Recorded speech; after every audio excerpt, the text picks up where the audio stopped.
महाभारत का युद्ध अपने अंत की ओर बढ़ रहा था। कौरवों की ओर से अश्वत्थामा, कृतवर्मा, कृपाचार्य तथा दुर्योधन के अतिरिक्त कोई भी अन्य महारथी जीवित नहीं बचा था। अब दुर्योधन को युद्ध से पूर्व दिए हुए विदुर के उपदेश याद आने लगे। वह युद्ध क्षेत्र से भागने लगा। युद्ध में सभी कौरव मारे गए थे, केवल दुर्योधन ही अब जीवित बचा हुआ था। ऐसे में गांधारी ने अपनी आंखों की पट्टी खोलकर दुर्योधन के शरीर को वज्र का करना चाहा। गांधारी ने भगवान शिव से ये वरदान पाया था कि वह किसी भी दिन किसी भी को भी अपने नेत्रों से पट्टी खोलकर नग्न अवस्था में देखेगी तो उसका शरीर वज्र का हो जाएगा। इसलिए गांधारी ने अपने पुत्र दुर्योधन से कहा कि वह गंगा स्नान करने के पश्चात उसके सामने नग्न अवस्था में उपस्थित हो, किंतु श्री कृष्ण की योजना और बहकाने के कारण दुर्योधन का समस्त शरीर वज्र का हो ही नहीं सका। जब दुर्योधन गंगा स्नान के बाद नग्न अवस्था में गांधारी के सामने उपस्थित होने जा रहा था, तभी मार्ग में श्री कृष्ण उसे मिल गए। उन्होंने दुर्योधन से कहा, इतना बड़ा हो जाने के बाद भी तुम अपनी माता के समक्ष पूर्व नग्न होके जाओगे, क्या तुम्हें लज्जा नहीं आएगी? इस पर दुर्योधन ने अपनी जंघा पर पत्ते लपेट लिए और गांधारी के समक्ष उपस्थित हो गया। जब गांधारी ने अपने नेत्रों से पट्टी खोलकर उसे देखा तो उसकी दिव्य दृष्टि जंघा पर नहीं पड़ सकी, जिस कारण दुर्योधन की जंघाएं वज्र की नहीं हो सकी। युद्ध के अंत समय में दुर्योधन एक सरोवर में प्रवेश कर गया। उसने कहा, मेरे पक्ष के लोगों से कह देना कि मैं राज्यहीन हो जाने के कारण सरोवर में प्रवेश कर गया हूँ। वह सरोवर में जाकर छिप गया तथा माया से उसने पानी को बांध लिया।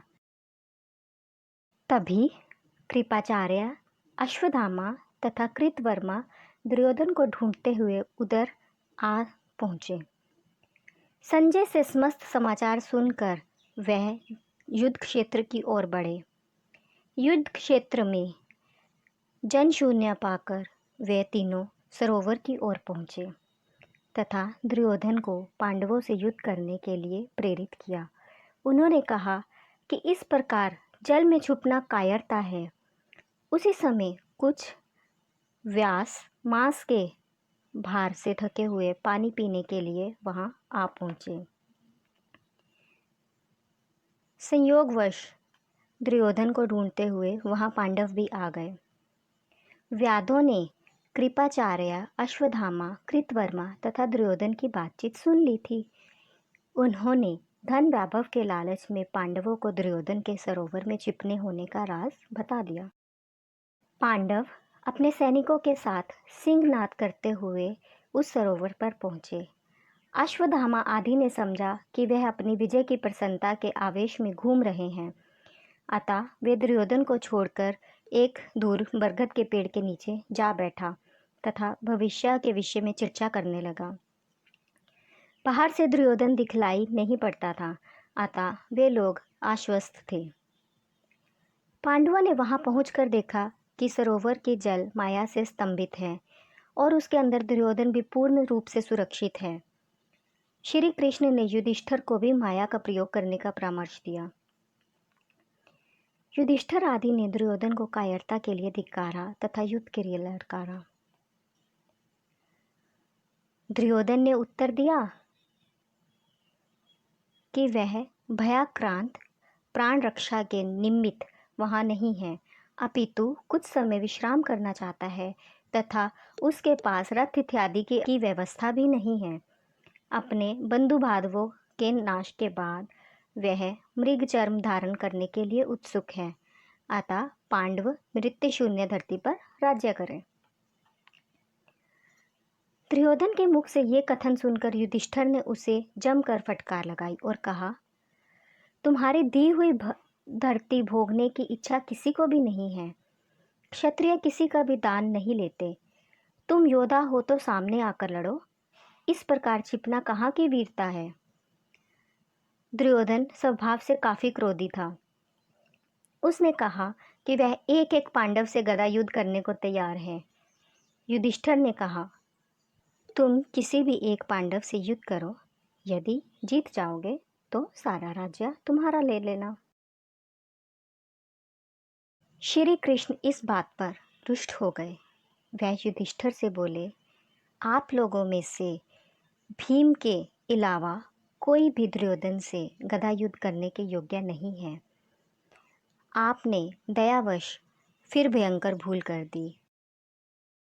धूत क्रीड़ा की भांति ही उसे ये अवसर देना कि वह भीम को छोड़कर किसी और को ललकार कर युद्ध कर सकता है, ये कौन सी बुद्धिमता है। भीम ने अवसर देखकर दुर्योधन को युद्ध के लिए ललकारा। दोनों का द्वंद्व युद्ध आरंभ हुआ। तभी तीर्थाटन करते हुए बलराम को नारद मुनि से कुरु संहार का समाचार मिला, अतः वे भी वहां पहुंचे। भीम तथा दुर्योधन गदा युद्ध में जुटे हुए थे। दोनों का पलड़ा बराबर था। श्री कृष्ण तथा अर्जुन ने विचार विमर्श किया कि भीम अधिक बलवान है, परंतु दुर्योधन अधिक कुशल, अतः धर्म युद्ध में दुर्योधन को परास्त करना बहुत कठिन है। भीम ने द्रौपदी के अपमान पर यह प्रतिज्ञा की थी कि मैं गदा मारकर दुर्योधन की दोनों जांघें तोड़ दूंगा। भीम के देखने पर श्री कृष्ण ने अपनी बाई जांघ को ठोका। भीम संकेत समझ गए और उन्होंने पैंतरा बदलते हुए दुर्योधन की जांघें गदा के प्रहार से तोड़ डाली।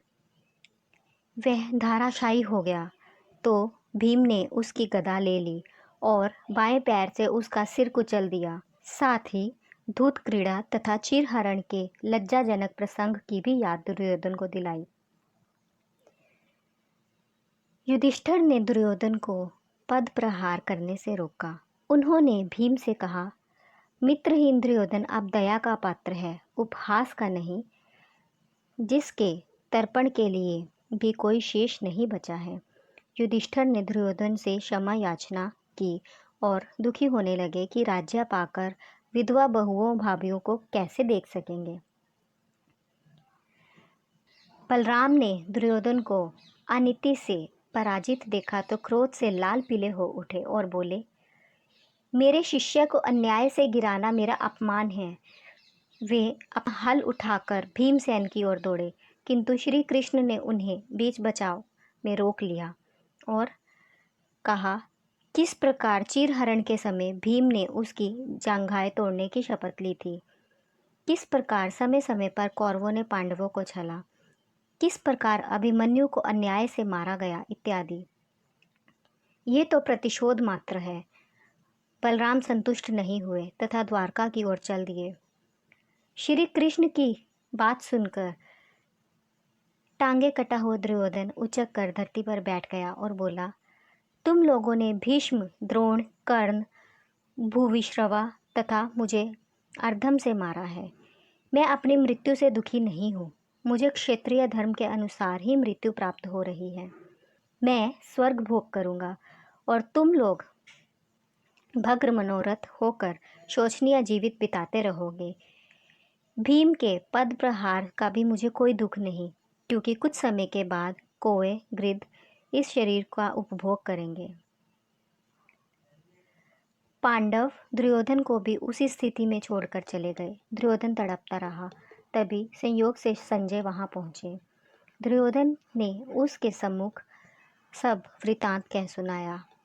फिर संदेशवाहकों ने अश्वत्थामा, कृपाचार्य तथा कृतवर्मा को बुलाकर सब कृत्य सुनाए। अश्वत्थामा ने क्रुद्ध होकर पांडवों को मार डालने की शपथ ली तथा वही दुर्योधन से उन्हें कौरवों के सेनापति पद नियुक्त कर दिया। उन तीनों के जाने के उपरांत वह रात वहीं तड़पता रहा। तीनों महारथी निकटवर्ती गहन जंगल में छिपकर रात व्यतीत करने लगे। घोड़ों को पानी इत्यादि पिलाकर विश्राम करने लगे। कृपाचार्य तथा कृतवर्मा को नींद आ गई, किंतु अश्वत्थामा को नींद नहीं आई। वह लोग बरगद के एक पेड़ के नीचे विश्राम कर रहे थे। अश्वत्थामा ने देखा कि एक उल्लू ने अचानक आक्रमण करके पेड़ के कोटरों में सोते हुए अनेक कौओं को मार डाला। उसने इसी प्रकार पांडवों को भी मारने का निश्चय किया और वह दैवी संकेत ही माना। कृपाचार्य और कृतवर्मा इन दोनों महारथियों को द्वार पर ही छोड़कर कि कोई जीवित न भाग सके, अश्वत्थामा पांडवों के शिविर में जा घुसा।